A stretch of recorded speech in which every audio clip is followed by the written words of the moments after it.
ద్వారా మా జీవితాలను మీ కృపలో మీ పరిశుద్ధ మార్గంలో నడిపింపచేసి మా సమస్త అవసరాలను తీర్చమని ఆయా సందర్భాలలో తండ్రి వలె అయ్యా ఆలోచన చెప్పి మీ కృప చేత తండ్రి తల్లి వలె ఆదరించి మాకున్నటువంటి ప్రతి అవసరతను కూడా అనుదినము మీ సన్నిధిలో ఎత్తి పట్టుకొని చూడగా మా ప్రతి అవసరాలను తీర్చి అన్ని సందర్భాలలో ఇమ్మానుయేలు దేవుడవుగా తోడై ఉండమని బుద్ధి లేని మనుషుల వలె మమ్మలను ఏ గడియలో కూడా విడవకుండా యథార్థవర్తనుడవు కృప చూపగలిగిన దేవుడవు మీ గొప్ప పూర్ణి బట్టియే మమ్మను అన్ని సమయాలలో ఆదరించి తోడై ఉండమని మీ పాదముల చెంత ఈ మనవులు ప్రతిష్ఠించి యేసునామమున వేడుకొనుచు ఉన్నాను తండ్రి.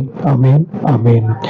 మన దేవుని కృప మనకు తోడై ఉండి మనలను నడిపించును గాక. ఆమేన్ ఆమేన్.